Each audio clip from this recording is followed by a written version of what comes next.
पहिल्यांदा तर श्री भगवंतांच्या चरणी मी नतमस्तक होतो आणि मला अतिशय आज आनंद आहे की भगवंतांच्या प्रगट दिनोत्सवाच्या निमित्ताने बार्शीच्या ऐतिहासिक नगरीमध्ये मला येण्याची संधी मिळाली आणि विशेषतः आपल्या सगळ्यांना कल्पना आहे की हे अतिशय प्राचीन अशा प्रकारचं मंदिर आहे। जवळजवळ याचा उल्लेख हा 10व्या शतकातही सापडतो, 11व्या शतकातही सापडतो आणि या सोलापूर जिल्ह्याचं महत्त्व असं आहे की भगवान श्री विष्णूंनी या ठिकाणी घेतलेले अवतार हे आपल्या भक्तांकरता घेतलेले अवतार आहेत। अंबरीश राजाकरता घेतलेला अवतार हा भगवंतांचा अवतार आहे आणि पुंडलिक भक्तांकरता घेतलेला अवतार हा श्री विठ्ठलांचा अवतार आहे। त्यामुळे मला असं वाटतं की हा जो आपला इतिहास आहे, हे जे आपलं स्थापत्य आहे, हे जे आपलं अध्यात्म आहे, ही जी आपली संस्कृती आहे ती जपणं अत्यंत गरजेचं आहे।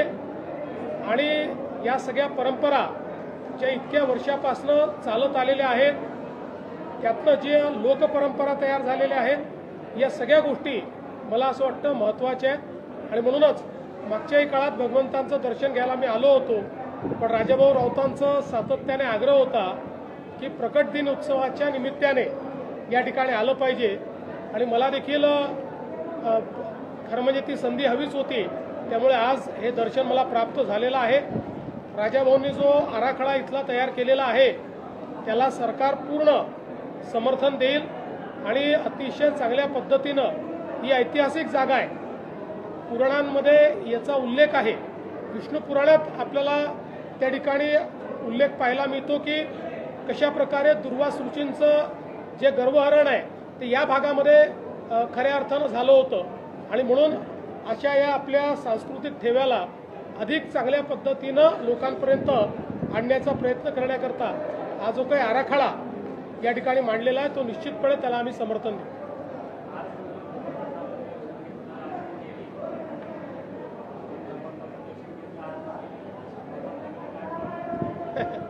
भगवंताने सगळं दिलंच आहे आणि मी तर नेहमी असं म्हणतो की आपले ईश्वर असे आहेत की ज्यांना मागावं लागत नाही, त्यांच्याकडे जाऊन आपण नतमस्तक झालं तर सर्व मनोकामना पूर्ण होतात आणि शेवटी ईश्वरीय शक्ती ही आपल्याला मानसिक बळ देणारी आणि मानसिक बळ मिळालं तर किती प्रश्न समोर आले तरी आपण त्याच्यावर उत्तर शोधू शकतो। भारतीय जनता पार्टी बाबतीत बोललं जातं, भाजप हा शहरी लोकांचा आणि शहरी मतदारांचा पक्ष आहे, परंतु मागील 2 महिन्यापूर्वी बार्शी तालुक्यात जिल्हा परिषद आणि पंचायत समितीच्या निवडणुका झाल्या। त्यामध्ये माजी आमदार राजेंद्र राऊत यांच्या नेतृत्वाखाली जिल्हा परिषदेच्या 6 पैकी 6 आणि पंचायत समितीच्या 12 पैकी 12 अशा 18-0 फरकानं राजाभाऊंनी 54,000चं मताधिक्य घेऊन ग्रामीण भागात भाजप पक्ष बळकट करण्याचा प्रयत्न केला आणि ते मास लीडर आहेत हे पुन्हा एकदा दाखवून दिलं। ह्या निकालानंतर बार्शी शहर आणि तालुक्यात बॉम्बच्या बाबतीत आपल्याकडून राजभाऊ नाईक कोणत्या मोठ्या प्रकारचं बक्षीस मिळेल याबाबत सातत्याने चर्चा होती। मला असं वाटतं की या निवडणुकीचा जो निकाल आहे तो एक प्रकारे जनतेने मागच्या काळात जी चूक केली त्याची जाणीव होऊन एक मोठा आशीर्वाद हा राजाभाऊंना जनतेने पुन्हा दिलेला आहे। किंबहुना सातत्याने वर्षानुवर्ष जनतेची सेवा करणारे, जनतेकरता संघर्ष करणारे राजाभाऊ आहेत। त्यामुळे मी एवढंच सांगेन की त्यांना अजून भरपूर राजकीय आयुष्य आहे, अनेक पदं त्याच्यामध्ये मिळतील आणि निश्चितपणे त्यांच्यासारख्या नेत्याची भारतीय जनता पार्टीत कदरच होती। विधान परिषदेसाठी जे आहे राजाभाऊंचं नाव चर्चेत येतं, या चर्चेत काय शक्यता आहे? असं आहे की विधान परिषदेकरता कुठली नावं आहेत, त्याचं काय होणार आहे याचा निर्णय काही मी घेत नाही, तो आमचं देशाचं पार्लमेंटरी बोर्ड घेतं। त्यामुळे तिथनं निर्णय जे काय होतील त्यानुसारच सगळे निर्णय होतील। पण एवढंच सांगतो की राजाभाऊ राऊत यांना भविष्य आहे। साहेब, कोल्हापुरात 15पेक्षा अधिक तरुणींवर अत्याचार झाल्याचं समोर येते. लव जिहादचा संशय असल्याचं देखील समोर येते कोल्हापुरात. बघा, आता तुम्ही कुठल्या घटनेचा उल्लेख करताय त्याची माहिती माझ्याकडे नाही आहे. त्याची माहिती घेऊनच मी त्या संदर्भात बोलेन.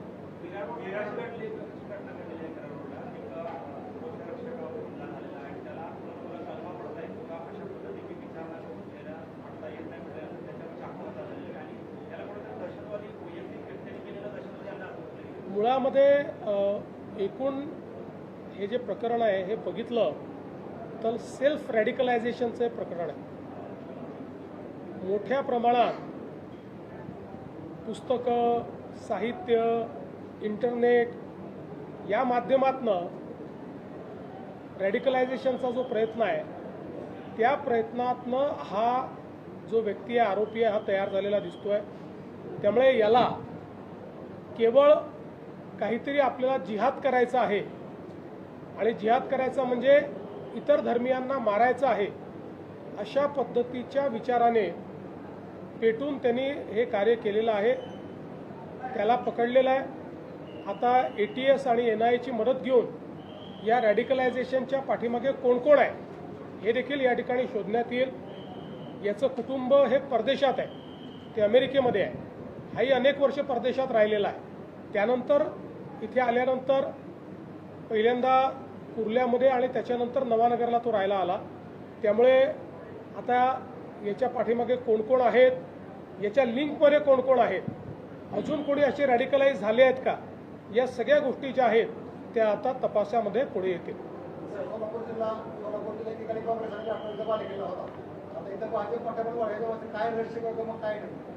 माझ्या आजूबाजूला बसलेले सगळे शासकीय कर्मचाऱ्यांचं वय 58 करायचं आपल्या जी जी शासकीय कर्मचाऱ्यांचं निवृत्तीचं वय 58 करायचं प्रस्तावित आहे. त्याच्या संदर्भात काय आपलं? आता आमची चर्चा चाललेली आहे. या संदर्भात युनियनची चर्चा चाललेली आहे. चर्चेअंती मग या संदर्भात काय निर्णय होतो ते बघूया. साहेब, राजाभाऊंच्या कार्यक्रमापासून मागणी आहे ज्या पंढरपूरला मुख्यमंत्र्यांची जशी पूजा होते आषाढीची, तशाच पद्धतीची पूजा जी आहे ती कायमस्वरूपी पालकमंत्र्यांची असते. जे कोणी सोलापूरचे पालकमंत्री असतात त्यांच्या असते अशी मागणी आहे. जरूर याचा विचार करू. साहेब, एकनाथ शिंदे मुख्यमंत्री असताना पर्यावरण विभागाच्या वतीनं 11 तलावांना मान्यता दिली होती. मात्र मंत्री पंकजा मुंडेंकडून हा प्रकल्प रद्द करण्यात आला. 11 तलाव मला कल्पना नाही आहे. मी त्याची माहिती घेऊन सांगेन आपल्याला.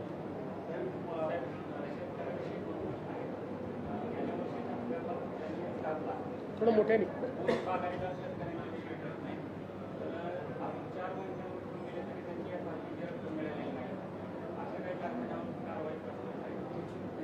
आपल्याला कल्पना आहे की महाराष्ट्रामध्ये दरवर्षी आपण FRP जी आहे ही 99% वर अचीव करतो. थोडं मागे पुढे होतं कारण मार्केटमुळे कारखान्यांवरही कधी आणि अनेक वेळा आपणही मदत केली आहे, सरकारने मदत केली आहे. याही वर्षी ऊस कारखानदारीच्या संदर्भात एक बैठक आम्ही घेतली. त्याच्यावर एक आम्ही सचिव समिती तयार केलेली आहे.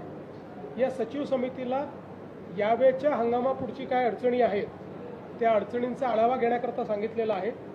त्यानंतर एक शिष्टमंडळ घेऊन पुढच्या काळामध्ये मी स्वतः केंद्र सरकारकडे जाणार आहे. ज्या शिष्टमंडळामध्ये विशेषतः या ठिकाणी ऊस आणि कांदा उत्पादन यांचं एक शिष्टमंडळ घेऊन केंद्राकडनं याच्यामध्ये काय मदत मिळू शकते किंवा कशा प्रकारे नीती निर्धारण केलं जाऊ शकतं या संदर्भातला निर्णय आम्ही करणार आहोत. त्यांच्या घरावरती जे आहे ते काही शिवाजी बोलवतात कॉम्रेड पवन पानसरेंचे जे काही सहकारी त्यावेळेस होते किंवा त्यांच्या विचाराचे जे लोक आहेत त्यांनी त्यांच्या निषेधार्थ जो आहे तो मोर्चा काढला होता. त्या मोर्चेकऱ्यांना आता सध्या ते पकड केली जाते. खरं म्हणजे निरर्थक वाद उभा झालेला आहे. पहिल्यांदा तर हे लक्षात ठेवा की या देशामध्ये छत्रपती शिवरायांचा कोणी अपमान करू शकत नाही. छत्रपती शिवरायांचा मान इतका मोठा आहे की कोणीही त्यांचा अशा पद्धतीनं अपमान करणं हे शक्यच नाही आहे. आता हे जे पुस्तक लिहिलं गेलं आहे 1979ला लिहिलं गेलेलं आहे त्याच्यावर आज वाद उकरून काढायचा आणि दोन्ही बाजूंनी एकमेकावर भिडायचं मला असं वाटतं की शुद्ध असामाजिक अशा पद्धतीचं असंवेदनशील अशा पद्धतीचं हे कृत्य आहे. मला असं वाटतं आक्षेप घेणाऱ्याने पुस्तक वाचलं आहे की नाही मला माहिती नाही. आंदोलन करणारे तिकडनं जे आलेले आहेत ते आपण कशाकरता करतो हे त्यांना माहिती आहे की नाही मला माहिती नाही. केवळ कुठला तरी मुद्दा पकडायचा आणि त्याच्यावर विवाद उभा करायचा आणि चर्चेत राहायचं हा प्रयत्न योग्य नाही. सर, घाटकोपऱ्यातील लहान मुलींच्या अत्याचार प्रकरणी किरण सोमय्या 12 तास आंदोलन केलेले आहे. त्या संदर्भात क्राईम ब्रँच देखील तपास करते. पुढील आपली कारवाई काय असणार आहे? किरीट सोमय्यांची मागणी आम्ही मान्य केलेली आहे. त्यानुसार त्या ठिकाणी तो जो तपास आहे हा तपास क्राईम ब्रँचला वर्ग करण्यात आलेला आहे आणि त्याचसोबत ज्या ज्या लोकांनी या तपासामध्ये कुठेही कुचकामीपणा केलेला आहे त्यांच्यावर आम्ही कारवाई करतो. बार्शी तीर्थक्षेत्र विकास आराखडा शासनात नगरपालिकेने सादर केला आहे.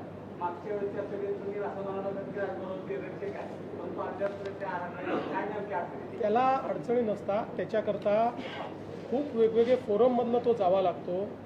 आराखडा शासनाला गेला म्हणजे पहिले कलेक्टरची कमिटी असते, त्याच्यानंतर पालकमंत्र्यांची समिती असते, त्याच्यानंतर जिल्ह्याची समिती करून तो राज्याच्या समितीकडे येतो, व त्याच्यानंतर HPC असते, त्याच्यानंतर मुख्यमंत्री कमिटी असते. एवढ्या सगळ्या याच्यातनं एक आराखडा जातो. त्यामुळे तो प्रोसेसमध्ये आहे. चला, धन्यवाद.